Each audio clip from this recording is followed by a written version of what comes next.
Ladies and gentlemen, distinguished guests, Frank, thank you for that kind welcome.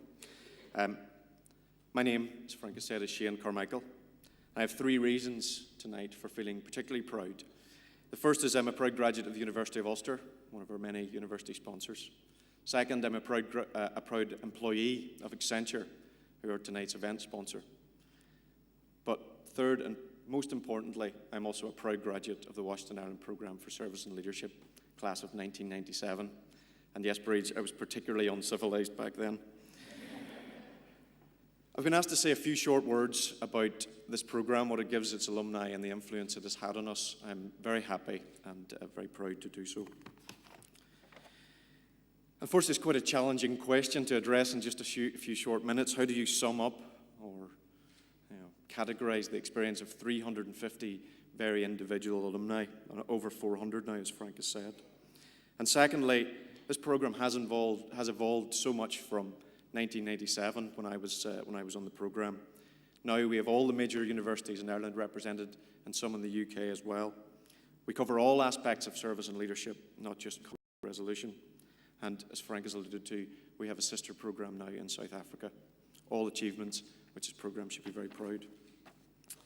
But in saying all that, there are some key themes undoubtedly, which talking to alumni continue to ring true in relation to what they take from this programme and how does it shape their lives.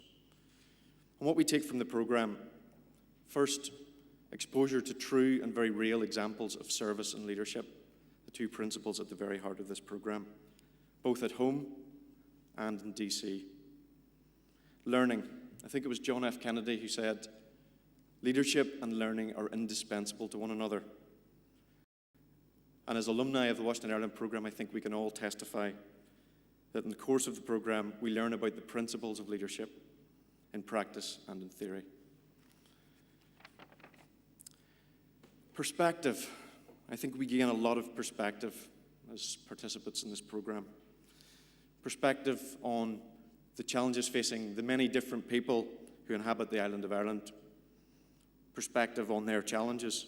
Perspective on challenges which perhaps we believe are either insurmountable or specific to this place that we inhabit.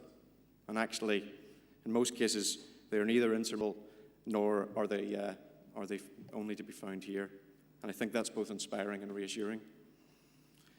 I think we also gain understanding, a very real understanding of others in the programme, people of our own generation, those of other generations. And I think we really, perhaps most importantly, gain an understanding of who and what we might become. And I think for me, that is what's most important about this programme. As for how we have been influenced, there are over 100 alumni in this room tonight. And I ask you, and I challenge the alumni to tell their stories. I ask you to interrogate them. And I don't use that word lightly. You ask them. They are the living testimony to this programme.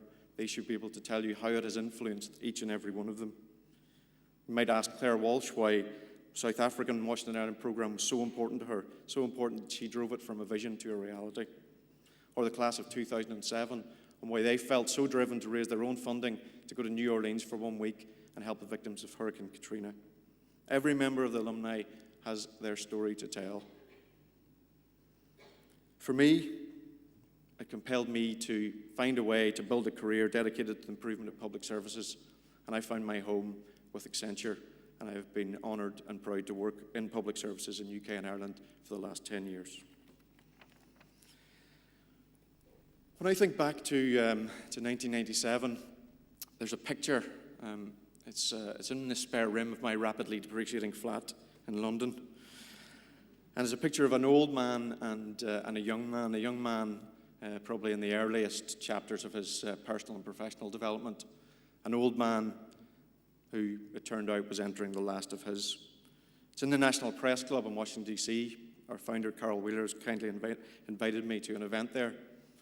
And as the old man finished speaking, Carol poked me in the ribs and said, say hello, I'll take a photograph. So the young man did, and the old man obliged.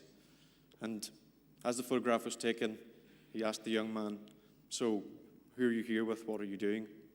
So I told him. And as the photograph was taken, I thought he hadn't even paid attention. He just put his hand on my shoulder and he said, "Well, that's a fine start. Don't forget." And off he went. And today, just a few short weeks since the sad passing of Senator Edward Kennedy, it seems appropriate that I think of that photograph and those words. Because 15 years is a fine start, but I hope it's just that. I think the people in this room can make sure that the work that needs to do to keep this program alive, to develop the young people of this island, is carried forward. Because it's as vital today as it was in 1997. And as a man who dedicated his own life to service and leadership, I'm sure if he was here today, he would testify that those are timeless qualities demanded of and required by each and every generation. And I think he'd agree with me that a program such as this, which aims to foster those virtues in our young people, is a very good thing, and maybe, just maybe, the very best of things. And so that's why I will do as he asks. I will not forget, and I ask you to do the same. Thank you.